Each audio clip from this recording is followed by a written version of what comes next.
২ টা হাঁসের মাংস পরিষ্কার করতে যেয়ে আমার একদম নাজেহাল অবস্থা। আর বিকেলবেলা আজকে পেঁপে আর মাছ কারি রান্না করেছে। সাথে যে মা-বাবা ২ জনে জাল ঠিক করছে মাছ মারার জন্য। হ্যালো এভরিওয়ান, সবার কি অবস্থা? আশা করি সবাই ভালো আছেন, আমিও ভালো আছি। এই যে সকালবেলা ঘুম থেকে উঠে একটু বসে আছি। কারণ সকালের স্নিগ্ধ বাতার সাথে একদম সুন্দর একটা আবহাওয়া ভালোই লাগছিল। তারপরে আমার বাবা সকাল সকালে যে বাইরে থেকে মাছ উঠিয়ে নিয়ে আসছে। এখানে চিংড়ি মাছ, পুঁটি মাছ আর টাকি মাছ, সবগুলো গুঁড়া মাছ একসাথে মিক্স করা। তো এগুলোকে আমি সুন্দর করে এখন বেছে রান্না করে নেব।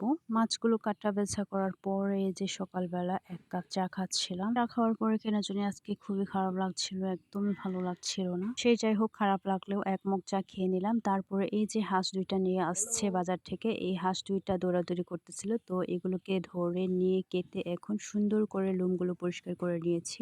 আর এখন একটু করে বৃষ্টি পড়ছিল। লোমগুলো সুন্দর করে পরিষ্কার করার পরে এখন এটাকে আগুনে পুড়ে নেওয়ার পালা। তো আগুনে পুড়ে নেওয়ার আগে এই যে এখানে আমি হলুদটা মাখিয়ে নেব সুন্দর করে। পোড়ানোর আগে হলুদটা মাখিয়ে নেওয়ার কারণটা হচ্ছে, আমরা যেহেতু লাকড়ির চুলা দিয়ে এটাকে পোড়াবো সেহেতু আমাদের এখানে কালো হয়ে যায়। সো এরকম হলুদ দিলে কালো হয় না। সেই জন্য আমি এখানে একটু করে হলুদ দিয়ে তারপরে আগুনে পুড়ে নিচ্ছি। কিসের চুলায় যদি এটাকে পোড়ানো হতো তাহলে হলুদ হলুদ হতো। সো এই যে লাকড়ির চুলা সেহেতু আমাদের একটু প্রবলেমই হয়ে যাচ্ছে। তারপরে সুন্দর করে এই যে কেটে বেছে তারপরে রেডি করা হয়েছে। তো আজকে এটা আমরা রান্নাই করব না, আজকে এটা ফ্রিজে রেখে দেব। সেই যাই হোক, অনেক কষ্ট করে এই হাঁসের মাংসগুলো আমি কেটে সুন্দর করে বেছে নিয়েছি। তারপরে মা শিপ জাল দিয়ে মাছ মারতে গিয়ে এই যে একটা টাকি মাছ পেয়েছি। তো এটা একটু বড় মোটামুটি। সো এটা পাওয়ার পরে মা অনেক বেশি খুশি হচ্ছিল। তারপরে এই যে মাছ মারার জন্য শিপ জালের জন্য রেডি করা হচ্ছিল। বাবা বাঁশ কেটে সুন্দর করে মায়ের জন্য মাছ মারার জন্য জাল রেডি করে দিচ্ছিল। ২ জনে মিলে ওনারা কাজ করছে। তারপরে বছরে ১ম আজকে আমি খাচ্ছিলাম জাম্বুরা। এটা হচ্ছে আসলে গাছ থেকে ফেটে পড়ে গিয়েছিল। তো এটাকে নিয়ে এসে আমি খাচ্ছিলাম। মোটামুটি ভালোই হয়েছে।